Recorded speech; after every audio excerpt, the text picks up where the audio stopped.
Hey guys, Troy Dooley, MLM Help Desk with the MLM News Report. First, let me apologize. It's been a couple of weeks. 2 weeks ago, we were at the Association of Network Marketing Professionals annual conference. And, I was one of the founders in that organization back in 2004. I'm excited about that organization, and I've been elected back on the board of directors. Going to be taking care of some committees in compliance and legal issues. We're just going to have a fun time. Guys like Darren Falter, the co-founder of Yoli's on that board. Sandy Cohen, one of the Sweet 16 over at Zango, is on that board. Rod Cook, Mel Atwood, the list goes on and on. 13 different people. I'm great to be part of that. Ruth Van Buren over in Monavie. Tom Chenault, who does the radio shows, phenomenal. This is just some great stuff going on. You'll see Rastelli's Food. Man, this is a new company coming on strong. When I was first asked to do reviews on this company, I said, we got to check a lot of stuff out. Well, they sent us in some food, because that's what they do. They're kind of like the Jewel Tea guy. They're kind of like Schwann's Foods. Here's one of their brochures. You can see kind of the steaks they've got. They got phenomenal marketing, man. Check this out right here. If you want to do fundraising with their company, they've got a whole fundraising program they've put all the marketing with. If you're into more of a party idea where you want to do tastings, you can do tastings. I mean, they're going to compete with some great companies out there. I really like what I'm seeing here. It was phenomenal to see this. Wrote me a handwritten letter. That's what I like right here. Andrew Hillman over there, one of their top officers in the company, writes me this nice handwritten letter. I'm big into that. This guy and their quality, their branding, everything they're doing, the quality of their program reminds me of Vemma.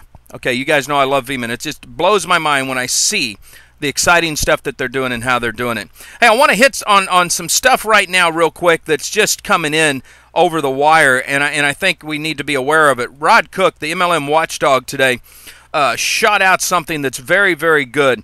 If you guys have heard of the Fraud Institute, the guy Minko that used to have the carpet cleaning company back in the 80s that went to jail for fraud, he ran that organization and really burned some publicly traded network marketing companies over the last few years. Well, his butt's going to prison. Looks like he could get up to 5 years.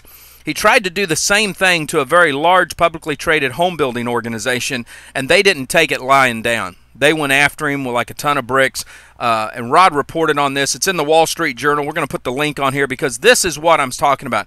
If you don't like MLM, don't be part of it. Don't be part of direct selling or anything else. Try to screw us, though, and it's just wrong. You know, I mean, do it right. Preach the facts. Matter of fact, I'm going to be doing another video today or tomorrow on that exact thing. I've built a new relationship with a gentleman that's really, he's been burned a few times in direct selling, and he's frustrated. And we're going to talk about this because I think there's more people like him, and we need to come together and figure out a way where the average distributors can be a part of something big. And I'm going to talk about that with another company here in a few minutes.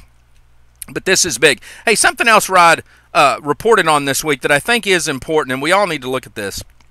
And this is the fact that some of the prepaid legal reps are still, you guys are wondering what's going on. Mid-Ocean Partners is buying the company, taking it private. Anytime a fund gets involved, equity funds, it can get scary. But, man, they've got some pretty good guys over there that are in direct selling, so watch that. A couple weeks ago, we reported on prepaid, or not prepaid legal, on Ameriplan, and I need to correct just a few things in there. After talking to some of their top distributors, people that are very close to this situation, I've learned a lot more about it. And it still bugs the fire out of me. It still frustrates me that these people were terminated. I want you to know that. I wish there was a different way that the company had done it. But I think we quoted 900. Those were the facts that we could find. The Bloom brothers that own this company never got back to us after we reached out to them. But it looks like it's probably closer to about 750 distributors that had been terminated. Most, if not all, it looks like, were terminated for lack of activity. They'd been given 6 months to bring in business. They hadn't brought in the business. They were terminated. Now, that in and of itself is frustrating. Rod Cook, again, had reported not too long ago on the fact that one of their distributors had been doing some fraudulent stuff. They'd fired him. He's up on fraud charges, but he had sued them in a court of law and won a civil case of like $5 million. And I think this company has just been popped from all directions, and they're trying to reorganize a little bit. And talking to some of the distributors that are still there, They're not mad at this company at all. They're concerned. They were frustrated. Sure, anytime you lose your friends and it's termination, you get that way. But these guys are really rallying around, trying to help this company. And I believe that when your distributor base, even after you've had these massive terminations, I believe that when your distributor base is still rallying around, that there's something there. That there's more to this story than we know. There's more to this story than the terminated distributors might be saying. I'm going to reach out to some other people, the inside and outside the company still, because we want all of it. But I had to get that out because we wanted to correct that 900, let you guys know, and let you know there are, looks like some extenuating circumstances we're going to dig into a little deeper to find out about this. So be watching here in the near future. Something else that I want to cover here, and this is... man, this is exciting to me. My friend BK Barreco over at Vemma, I'd reached out to him, and he's been doing the conferences and stuff. It was about a year ago, a little over a year ago now, that we had done our reviews, and we're going to put some stuff up here on Vemma. But BK had shared with me privately what his expectations were for the year, what he wanted to see. I'd asked him, I said, man, I want to grab some stuff, make sure I'm covering it. One of the things that had happened is that he had launched New Vision with his family like 15, 16 years ago. They have now merged everything under the Vemma brand. They have put it together. Their New Vision leaders have come in. They were at the conference. They're excited. It's fun to see how this company has merged itself together, and it's exploding in a big way. We talk a lot sometimes about how the economy's been down and how direct selling hasn't grown, and a lot of companies have had to merge. Some companies have gone out of business. This is something I want you to listen to. My question to BK, I said, BK, can you give me your growth percentages for last year? I just want to show how some companies which focused on their brand, product first and everything else follows, are growing. That's my big deal here. Listen to this. He said, Troy, we were up. We finished at 92 million. The year before, we did 77 million. That's a little over 19% and a ton of work. And we did it all in a crappy economy. Now, I know for a fact BK's goal was 100 million. He focused, and we've reported on this throughout the year. This company busted their butt to create their brands. They got the Verve Lounge, East Coast, West Coast. They've got big sponsorship with the Phoenix Suns and some other stuff. We're going to put some stuff up here for you to look at. Now, listen, this is not to say go join Rastelli, go join Vemma, that's not it. What we want you to understand is if you look at what's happening with these companies, you see that these two companies alone are product-driven companies. Vemma now is, I think, 7th most purchased energy drink. I've got one right here because I drink it on a regular basis. Okay, out there. I think that Rastelli's Foods are saying we can bring food to the people, quality food. Man, with the gas prices going up, think about this. If you can consolidate the cost of your food one place, it's a win-win. I love that. That's what this is about. Man, there's just some awesome stuff that we have seen that's going on out there that we're looking to. Vitel Wireless is a new company coming on strong. They have sent me in a new device. We're going to be testing this device to see what it's like. It's actually a 3G USB or 4G. Supposed to be able to watch videos in just clear. Right here, straight streaming down. We're going to be checking on that, seeing what's going on. I just got off the phone with another company today that's bringing out a really interesting device that is actually a lead capture device. It uses wireless technology, and they're going to be using a direct selling marketing arm for this. So we're going to be checking out that. The last company that we want to talk about, some of you ladies might get excited about this one. This is a phenomenal company. Gosh, I don't even know how to explain it totally. It's a jewelry company. It's called Bamboo Pink. But this is another company, a regular direct, what do you call it, direct-to-consumer type company? I don't know if I'd call it that. Basically what it is, the ladies behind this have been selling their jewelry now in Nordstrom's and Saks Fifth Avenue and all that. And now they're literally bringing it to the direct selling world right here. I look at this and I think, you know, this is unbelievable when you look at it. But one of the things that I really loved is their little tag is strength, integrity, and creativity. And then they have this thing that they call the OAR, O-A-R. And when you look at it, it's opportunity, achievement, and recognition. That's their passion for what they're doing and why they're doing it. When you actually look at the opportunity here, at what they're doing, And I don't know it all. They haven't even launched. They're in this pre-launch phase, and from what we've heard, tens of thousands of women and men have joined this company already. It's a high-fashion jewelry, and I'm trying to find, there it is, Jude Francis Jewelry is what they're marketing. Okay, I knew it was some big name. Guys, what can I say? The founders, now I'm going to tell you the founders of the company.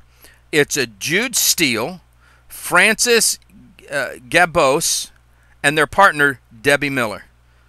This is really a powerful deal that I look at here because of what they're doing. They've put together their nonprofit, their philanthropy, all of that stuff that's going on out here. This is a company that's in our radar. This is a company that we're going to be watching. I'm a firm believer when traditional companies enter our niche, there's a reason for it, and we're going to be looking at that. I'm also going to be sharing in an upcoming video. I'm not doing it on this video because I want to give it full credit, but we're going to talk about it a little bit. I've entered into a communication. Actually, Tom Chenault and this gentleman actually entered into a conversation, and I got pulled into it. And the gentleman's name's Mike, and Mike and Tom had a conversation on Facebook that got pretty heated. And in the interim of it, Mike used a situation where I had talked about the backroom deals, all of this crap that's going on, some things that I had said harshly about Robert Dean, and the fact that he thought I went too easy on Nick and Visalis, and he wanted to know if I'm this way about all the companies, if I'm apprehensive or afraid I'm going to alienate companies, top leaders and stuff. And as we got to talking, as we started sharing more, it amazed me that if he thinks this, if he wonders these things, how many other people do? And one of his main points of contention is that he does not feel that direct selling can work for the average person because of all the deals that are made, because of all the shenanigans that go on, because of all the lies that are sometimes said, all of the exaggerations that take place out there in the industry. And you know what? He's got a great point. He's got something here that we've got to talk about. See, I don't believe that it's the backroom deals. I don't think it's the hyping and the lying and the crap like that. I don't think it's the purported $50 million that one company is going to use in acquiring new leaders. I don't think it's the acquisitions of companies that keep the people down. The average distributor. I'll tell you what I think it is. It's a misfocus. You notice the companies that I've talked about today are product-driven companies. They're not companies that have gone out there and created a comp plan and then found a product that would match the comp plan. They're companies that created products and then put a comp plan around that product that would enhance the brand, the profitability of the company, and the profitability of the distributors. They're companies that see their field force as king. They're in BK's case, the brand partners. They're the ones that are fueling the success. But I think in the last few years, what Mike and Tom have been talking about here really have to do with companies, a lot of them that are not in business anymore, and some leaders that have realized we can go out there and make a lot of good money. We can jump from company to company sometimes and be paid for that because we have earned the right, and they have. Sales folks should be king. I don't care who you are. That's just the way it should be. But here's something to think about. Maybe we should stop brokering ourselves out. That's become big. I understand that. I got good friends of mine that are brokers. They go in and they help build companies. They broker downlines. I understand all that. But what if we got back to basics? We as we've talked about, we put the deals out there on the table. We work together as companies, and since we all talk about the franchise deal, we say that, hey, some of these guys are franchise players. They're off limits. You can't come after them. And we work as gentlemen and gentle ladies. But we get back to the basics like BK did last year. See, in February of last year, BK made this statement. He said, I'm going to tweak my comp plan so the average distributor can start earning $500 a month. I challenge other CEOs to call BK on the phone and say, what did you do? How did you do this? Because you went from $77 million to $92 million.